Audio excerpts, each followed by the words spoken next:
All right, y'all, so here's the rest of the story about being dumped into CPS. So after our mom stuffed us in the room and said we needed to stay there until the clear lady leaves, she went in there and they began talking about what they talking about. Me and my sister, we in our bed, my brother's on the top in his bed, and we just sitting there, we relaxing. About 20 minutes passed, my mom come in, but this time she got trash bags in her hand. She going through our drawers, just slanging stuff in there, and I hear her say, y'all get up, put some jackets on.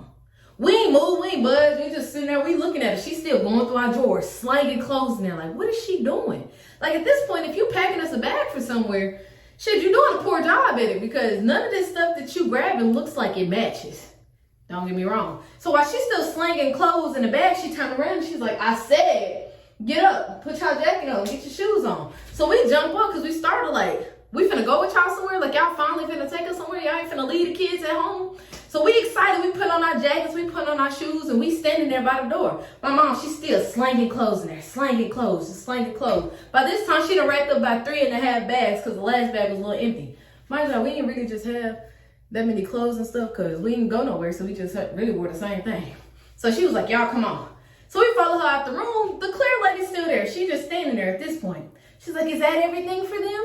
Is that everything? Are you sure you got enough stuff for them? And so we wonder, like, is that everything? Why are you still here? Like, what's going on? Now, my mom, she looked at us and she's like, well, since y'all decided y'all wanted to be grown, be outside, talking to strangers and all of that, y'all got to go with this lady. We got to go with this lady. Now, mind y'all, my brother, he a fighter. He a fighter. He ain't care. He don't care what his environment is. All right. So okay, we going with her. Now, the only person that showed some emotion was my little sister, Amber. She was all hugging him. My mom was like, no, we don't want to go with her. Please, like basically pleading to stay. My mom, she just peeling her off. Like, you gotta go. Now, y'all go on now, get these bags. Now, we thinking, like, we about to leave with a whole lady that we don't even know. And you peeling us off of you, well, peeling Amber off of you, and then saying, grab y'all bags and go. Like, you ain't gonna walk us down to the car. You ain't gonna be like, oh, mama love and miss y'all. I'm gonna be after. I'm gonna get y'all. Any type of encouragement whatsoever. So the lady was just like, I'll get the bags. So she grabbed the bags and we just following her down the thing. Now, my sister, she's boo-hooing, pouring tears. And I think at this time, my mom was just like, what's going on? Like, I mean, I understand, but I don't understand. Because you just said we have to go with this lady. So obviously we got to go with this lady. But like, what's really happening? So nonetheless, we get in the car. The lady stuffs our bags in front of our seats. She's like, seatbelts. So we grab our seatbelts, put on. My brother reach over and grab my little sister's, buckle her. And we just sitting back there. Now, mind y'all, all day that we have been running around, we hadn't eaten since that morning when my mom left the food on the stove. Now, mind y'all, let me double back real quick. Every time my mom left the house, she made sure to tell us, don't turn on the stove. And the food that I made for y'all is either on top of the stove or in the microwave. Let y'all brother get it for y'all. But mind y'all, I was being the big sister, even though I was the middle sister. But nonetheless, so we in the car, and I noticed that as the lady's driving, she keeps eyeing us in the rearview mirror like, ratchet, raunchy, little stanky booty kids, just giving us these little weird looks as if she was unsure about a decision that she decided to make. So we driving. I think we drove for about 45 minutes to the other side of Marshall Victory Drive. We pulled up to a building, tall, wood sanded looking building, like it got, like a building with a bunch of pebbles on the side. It was a wooden color, but it was a bunch of pebbles. So we drive around to the back. She's like, get out. Okay. Your whole demeanor done changed, because at first she was nice. Now you over here yelling, telling us to get out. So we unbuckle our seatbelts. My brother unbuckle my little sister's seatbelt, and we get out of the car. As we get out the car, we follow her to the door. When we follow her to the door, all I hear her say is, why y'all ain't grab the bags? Man, you said get out, bruh.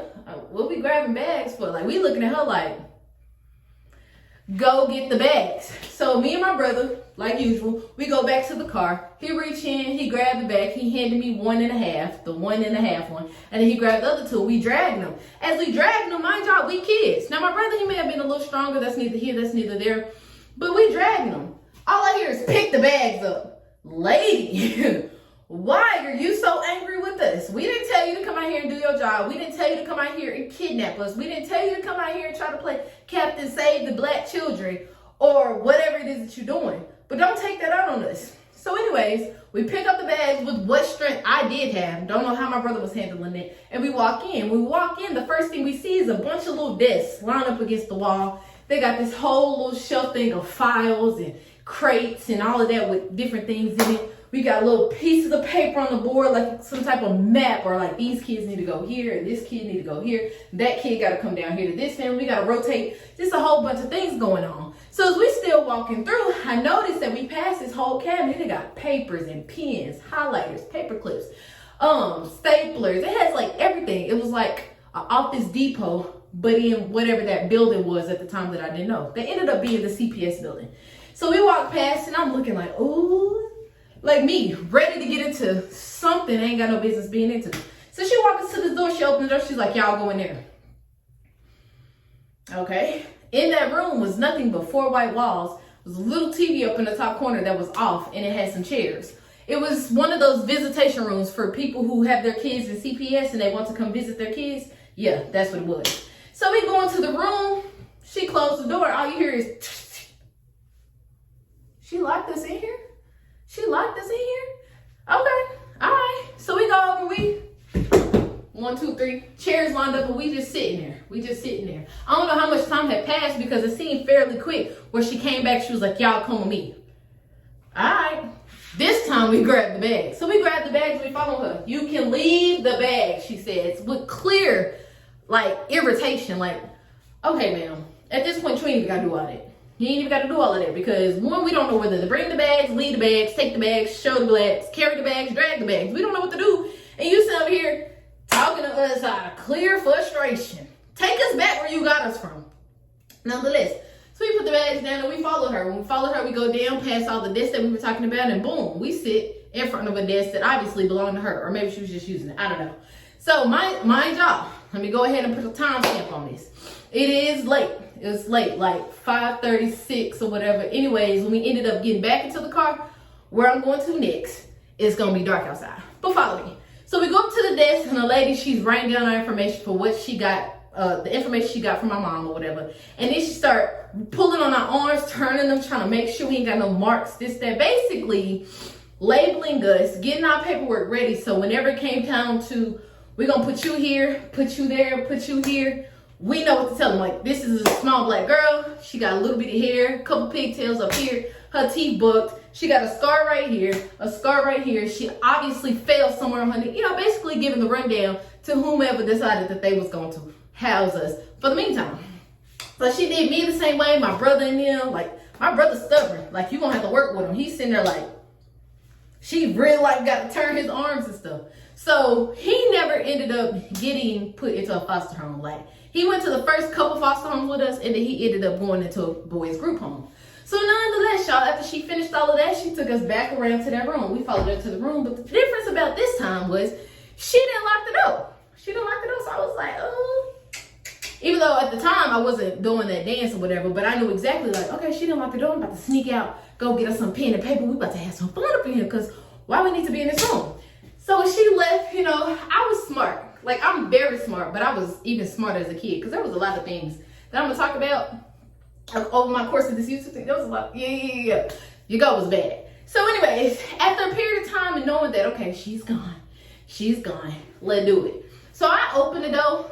I look around. I ain't see nobody. So I creep on around there. First things first, we need the paper and the pens. That's the bare minimum. We get the paper and the pens. We can draw. We can play tic-tac-toe. We can do whatever. So I reach up, grab whatever paper it was. It was some white and colored paper. I grabbed a box of pens because, you know, with the office restock supplies, everything comes in boxes. So once I got them two, I knew if I needed to make a run for it, at least I got something. I ain't got nothing that don't match, like a ham with no burger. You know what I'm saying? So anyway, since I got those two secured, it's like, all right, highlighters, Sharpies, whatever my little hands carry, and I teeter-totter my way on back. I was like, ah! So when I get into the room, I drop it down like I'm Santa Claus, like, yeah, we finna have some fun. So of course, my brother and sister, they come and indulge. It's just like, we kids in a candy store. So we go down there, we grab, what do? We start drawing on the walls, like real ratchet baby kids. We drawing on the walls. So we having fun, mind you. We ain't worried about nobody coming in here. We ain't worried about no time because we think we just in here. So why not make the best of our situation? So we in the midst of just drumming, doing what we do. All I hear is a door open, door open. We like, her face dropped from here to there. What are y'all doing? What do we do? Drawing? We drawing? You want to draw? We drawing? She's like, what? She come in snatching everything. Dang, Jay. She come in snatching everything. Snatching. Telling us, why would y'all do this? Now look what I gotta clean up. Basically just angry or whatever. So while she doing this, she dragging on us, telling us to get out the room and all of that. When she throw us out the room, she telling my brother, go get them bags. So he go get the bags. When he come out dragging the bags, of course I help him. And she's like, go back to that door. We're going back to the car. So I'm thinking like, whew, praise the Lord. You know what I'm saying? She took us from our mom for a little bit, you know. So it's time for her to take us back. Thank you. You didn't even feed us. Take us back. So we get in the car and she tells us the same thing, seatbelts. We get in, we suited and booted, and we sitting there. She's like, y'all hungry? Yes, ma'am. We could eat. We could eat. She didn't even feed us. So anyways, after her asking if we was hungry, we sitting there basically telling her we starving and all of that. We jump on the highway. We was driving for like, I want to say an hour. It took us quite some time to get there. So when we pulled up to a beautiful house, a beautiful neighborhood. And we're like, I'm like, who is this? Like, we don't know these people. Now, mind you, I know what y'all saying. Like, oh my God, you was only 5. How do you remember this? Like, traumatic events, things like that, when they happen in a flash of a moment, is going to stick with you. And mine stuck with me because as I got older and I got nosier and I started reading about our foster care case and all of that, I've even submitted a request to the state of Texas to send me my whole file. Every home we went to, every person, all of that. So I was able to request all of that. My name went from Alexia to Sherelle. So, welcome to me. But yeah, so anyways, we pull up. She put the car in park. She's like, y'all get out. She get out.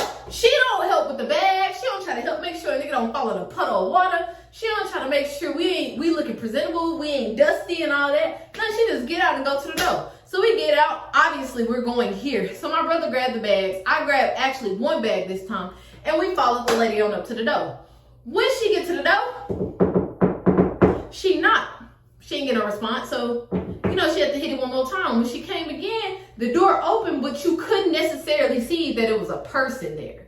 So when we finally got to lay eyes on the person, it was a little individual, clear woman just standing there.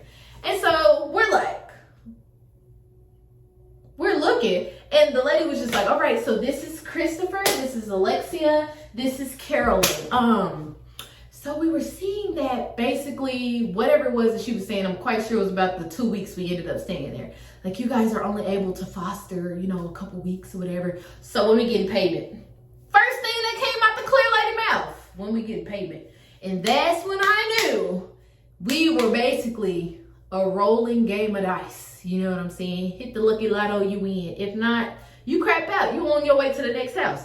So nonetheless, the lady said whatever it was that she said. She stepped aside, and the little clear lady was like, you can come in, wait in the hallway for me. Okay. So they finished up the conversation. The lady turned around. She closed the door. She's like, hi, my name is... Shit. I don't know whatever her name is. Because we were standing there traumatized. Because why the hell are you leaving us with this clear lady? And we are obviously not clear. Why are you doing this? This is before I came to the understanding of what was going on.